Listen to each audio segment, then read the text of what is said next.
nyní mi dovolte, abych následujícího řečníka nepředstavil já, ale abych požádal pana kolegu Krištofa Moravského ze společnosti ProQuest, aby následujícího řečníka představil sám. Okay, I would like to introduce to you Mr. George Machovec, who is the Associate Director of the Colorado Alliance of Research Libraries from 1993, whose roots are in current Czech Republic. In fact, I think it was Habsburg Empire at that time, when your family moved away from here. Who's been dealing with electronic libraries and digital content for libraries for a very long time, both as an editor of the Charleston Advisor, which is a journal which is dealing with development in digital libraries, and himself has been writing extensively on this subject. So, George, welcome in Prague.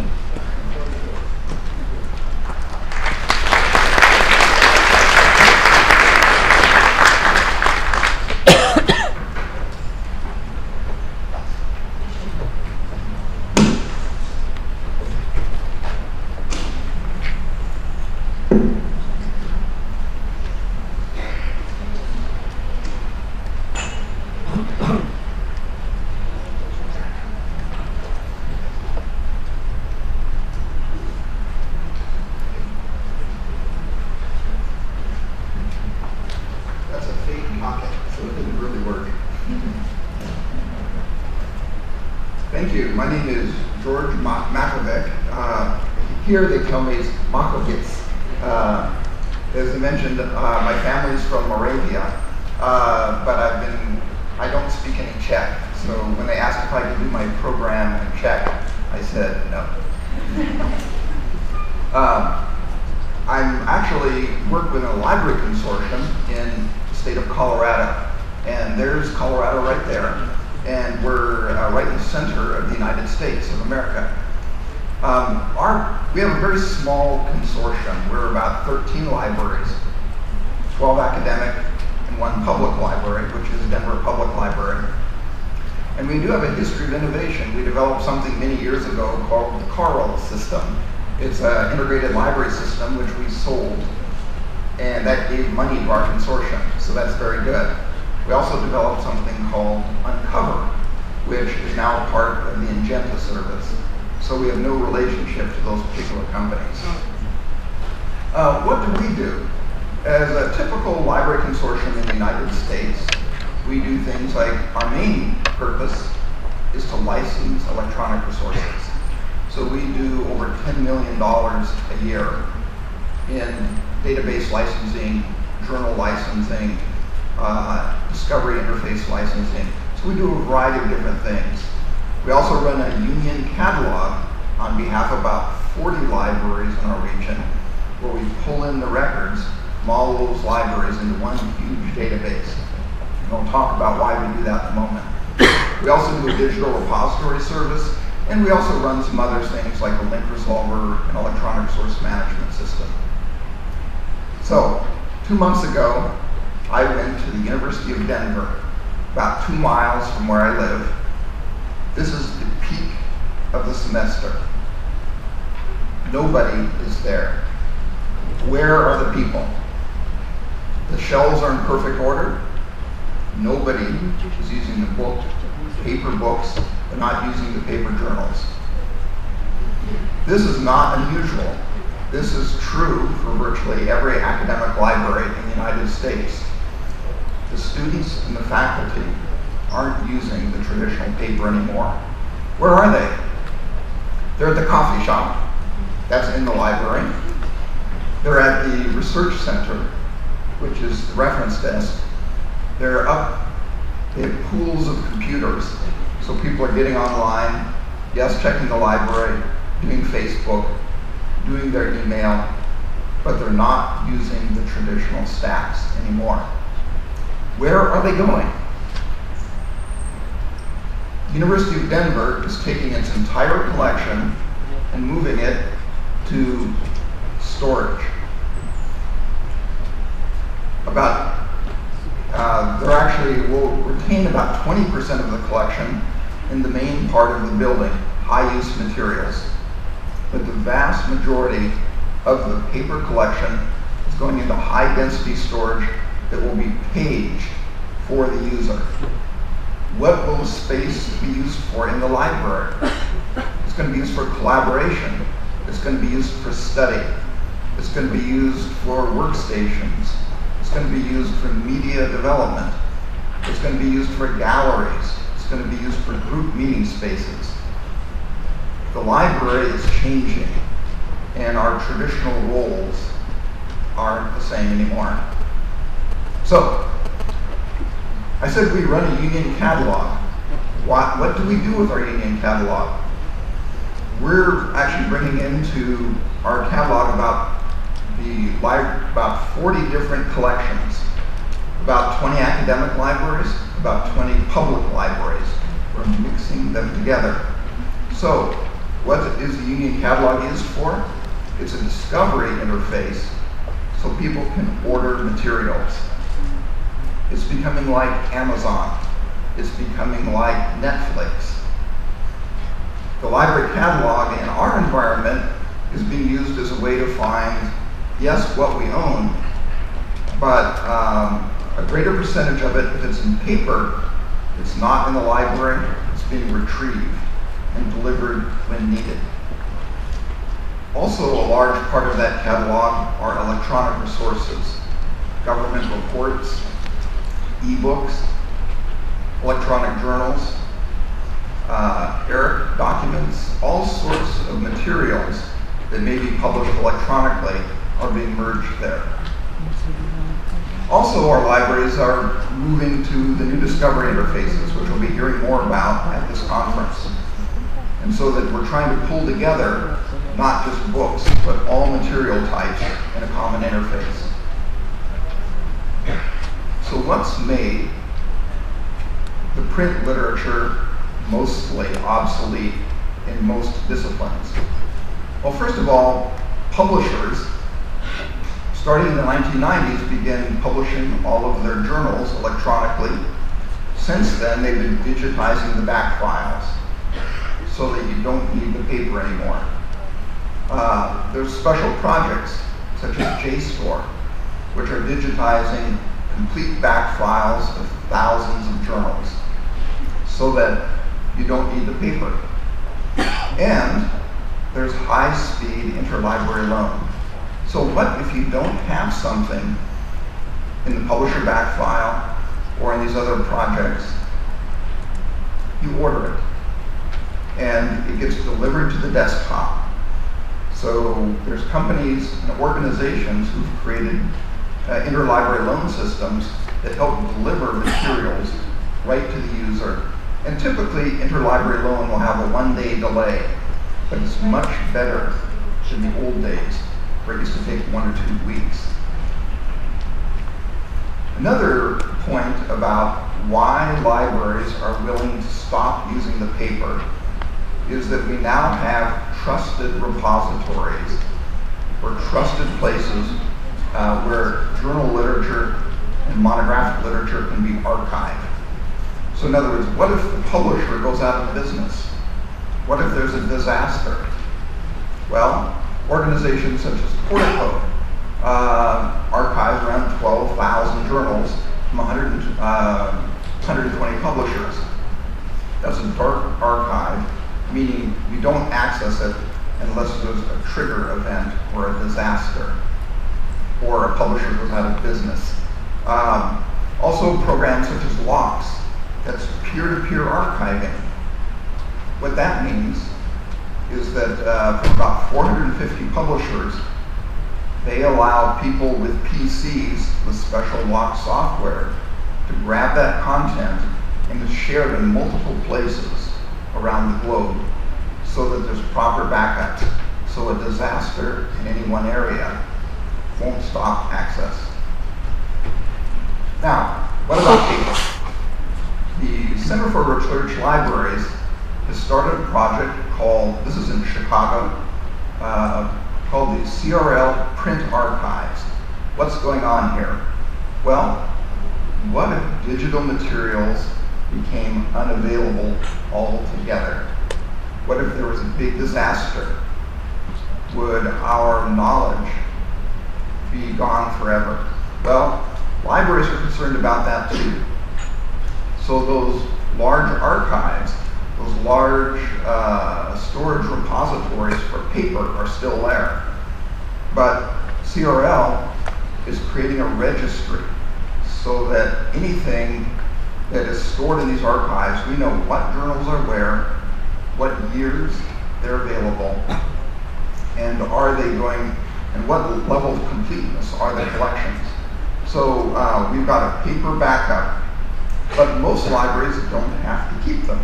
They can get rid of their paper, and they can trust either the digital archives, the digital storage repositories, or they can trust these regional storage units to provide access to the paper if it were needed. So, about 2 months ago, I heard a speaker named Thomas Fry. He's CEO of the Da Vinci Institute. And he said he doesn't think academic libraries will be buying print books within 10 years. That in the 10-year time, we will not be buying paper. That may not be exactly true. I think some areas, art books, certain kinds of specialty books, certainly from certain countries or regions, will still have paper. But for the main part, academic publishing will be completely digital within 10 years. So I was wondering if this is true. So I actually did a poll of some of the libraries in our consortium. And I said, how many printed books have you purchased in the last 3 years? And so you can see the top one is University of Wyoming. Boy, they've had a drop off, haven't they? And then you'll see Colorado State University and University of Colorado at Denver. They're all dropping. Now they're not zero, but they're going down. So I can see maybe in 10 years, those numbers will be very, very low. Now this is not, this is only paper I'm talking about right now, paper monographs. So we did another study in our consortium. We looked at 8 libraries over 10 years. And in that 10-year period, we bought 566,000 printed books. About a little over 2.5 copies per book were purchased. Actually, the 566 is the number of titles. The number of volumes is about 1.3 million. And we spent, during that 10-year period, over $100 million. That's a lot of money on monographs. That was about over $11 million a year we spent on printed monographs. Now, here's the bad part. This is didn't quite turn out good in this, but let me explain what's going on. These are the books that were never checked out. So if you look at Colorado State University, they're the best. 39% of their collection in that 10-year study, representing 278,000 titles, were never checked out. Down at the bottom here, you'll see Regis on the floor. You can't see it. Is University of Wyoming. 60% of their books in paper were never checked out. They sat on the shelves. We did a terrible job as librarians picking books. We thought we were the experts, and yet what we picked isn't, by and large, what people wanted. So, American libraries now are getting very excited about there's always something new. And one of the areas that we're looking at is patron-driven acquisitions. So that in this kind of a program, people are loading a body of marked records representing a collection of books or e-books into catalogs or discovery interfaces. And then when people use them, it triggers a purchase. Sometimes it starts with a short-term loan. where you can rent it for a while, then at some point you may trigger an actual purchase of the book. So as an example, we did this. We tried a one-year pilot at University of Denver.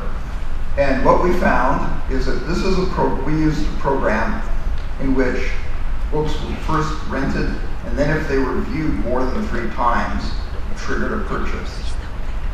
If a book was used less than 5 minutes, we could look at it but not pay for it. So it was an interesting program. What we found in the 1 year, we put up 63,000 MARC records. This is a small university, maybe 10,000 students. What we discovered was that 255 books were purchased. Almost 3,000 books were rented. In other words, they were used for less than 3 times, so they didn't trigger a purchase. And 5,397 books were viewed but not purchased because they were used less than 5 minutes. Over on the right, you can actually see if those had been printed books we'd purchased, what we had spent, we would have spent $671,000. What did we actually spend? $59,341. And all of the books we purchased were used. So remember that former slide where we showed large percentages that were never used? Well, in the patron-driven program, they were all used. We only paid for what we bought. So that was a very nice experiment. We're going to expand it. We're using one company in that particular pilot. We're expanding it to eBrary and EBL, we hope later this year. So, how are people finding these ebooks? How are they finding the electronic resources? They're going through more and more through discovery interfaces. Now, I want to step back for a moment. In the early 2000s, we thought we were so smart as librarians. We knew we had hundreds of databases, so we created something called federated search, or meta search, where we would into many different sources, bring them back, and show consolidated results. However, what we found was Google had another idea. They said, well, let's just create a place where we can index everything. All of the scholarly content we can get our hands on and put it in a great big pile. So you can go to one spot and search all of your scholarly content. It's interesting, it started in 2004. 2011, it's still called beta. I don't know why. And over the years, Google Scholar has added all sorts of additional features. They've added legal materials, they've added patents, they've added cited by features, they've added some other advanced tools such as linking, so you can link from that database into the content. And it's free. That's nice. But there's a big problem.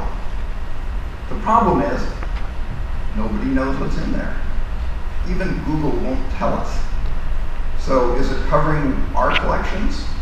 No, it's not. It's a generic pile of electronic content.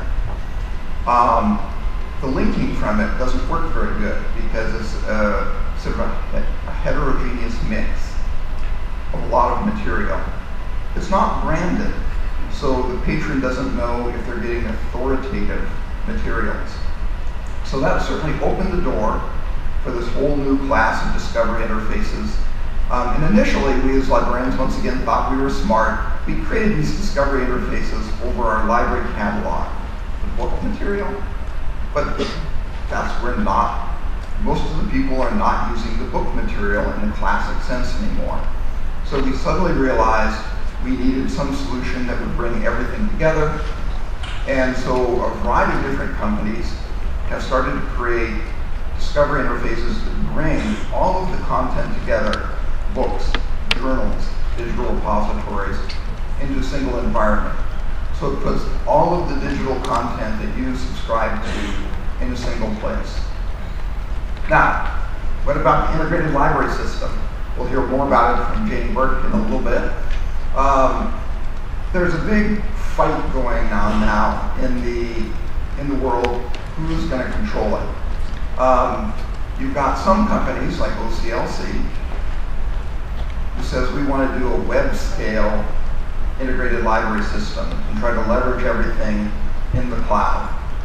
You've got local companies like Ex Libris, Innovative Interfaces, many others, who are saying, buy our product, we're changing them, but and some of them are moving their services into the cloud. You've got an open source movement, people who are building integrated library systems, giving them for free, but you've got to have staff and expertise to be able to run them. Who will prevail? Who knows? Do you even need them? You may need the back ends for management, but in terms of the front end discovery, probably not. So one of the areas the libraries are really moving into now are the digital repositories. And what we're finding is the libraries want to pull together most of their digital content that they create in their institutions, photos, audio, video, dissertations, data sets. That's one of the goals of the library, to pull everything together into a common environment. And so you'll see open source products such as DSpace and Fedora that are pulling all of this data together. You'll also find commercial solutions that are trying to sell you digital repository packages. But in the end, people are recognizing that intellectual content created in your institution is one of the most valuable things you've got. And you need, as librarians, to be able to capture that, to be relevant. Consortia are still very popular in the United States. You've got Albertina here, who does a lot for you in terms of licensing. There's a national conference, or a group called the International Coalition of Library Consortia, ICOL, which actually has one meeting in North America, one in Europe. This year's meeting is in Istanbul, Turkey. So if you need a trip to Istanbul, it's a great place where librarians get together who are doing group licensing or consortia activities. In the end, what is our role as librarians if it's not the building anymore, if it's not the space? Well, certainly one of the main roles is we're licensing agents, because our patrons cannot afford the journals and the books that they need for the research and for your scholarly work on campus. So one of our primary roles is to license this material on their behalf and to provide interfaces, discovery interfaces, to be able to find it. So license it and make it findable. Digital repositories is another major role we as librarians need to embrace, because we need to be able to capture and present our cultural heritage, our institutional intellectual output, everything we create on campus. If we don't do it, what will happen? Well, it'll be lost, or various departments on campus will try to do it. And it will be a mess, because there won't be a consolidated place to find the materials. There won't be proper archiving and storage for the long term. You need to take the lead. What do you have to do with your physical library in this changing digital environment? Well, you need to think about how you're going to redesign the space. What are you going to do for your users? How are you going to make internet access easily available? How are you going to page materials from storage? That one library I talked about, University of Denver, they are actually have a van that runs every 2 hours from their library to the storage space. So what that means is you find something in your discovery interface or in your catalog, and you say, I want that. It will then be retrieved within 2 hours and delivered back to campus. So the patrons aren't inconvenienced. As a matter of fact, they sort of like it. They don't have to go up to the stacks anymore to find materials. they can easily get it. Now, as we saw from our demonstration a little while ago, mobile interfaces are very, very important to us. So we meet in our discovery environment and our finding environment. We need to be able to make things work, not on just the big laptop, but also in your tablets, in your mobile phones. We need to be able to make it easy for patrons to be able to use the material. We also need to be able to take these environments and make them work easily with where our patrons are on the web. For example, on your website, do you have a way to post information, perhaps to Facebook or to Twitter, to instant messaging services? What tools can we create to email something? What tools do we create in our laptop, but also in our mobile environment, to be able to easily share what we find? And certainly, participating in group purchasing and consortial activities is one of the most important things to do, because we can save money and we can make better decisions as we talk to our colleagues. If we don't make these kinds of changes, what will happen? Well, I think we'll become museums. We won't be relevant anymore. We're going to have problems with people saying, why should I give you money if you're not providing what we need? If you've created a museum with only old printed books that people aren't using, they're not going to give you money for the future. So I want to thank you for the time, and I would like to open it up if there are any questions.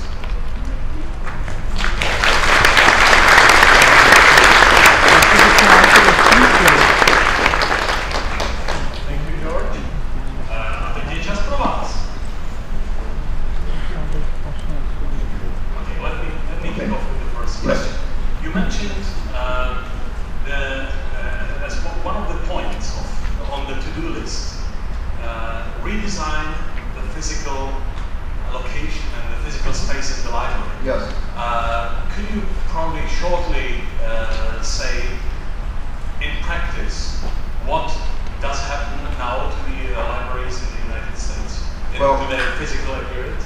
Yes, many libraries are still stuck in the past. They're still doing what they did 50, 100 years ago. But I believe some of the new libraries, they're no longer building new buildings so much anymore. What they're doing is renovating existing space and making it more relevant to the user for group study, for good internet access, putting high-use materials. So I think that there's going to be a slowdown in the building of new buildings for more library space. It's going to be taking the existing space and repurposing it to make it more useful. Okay. Další otázky?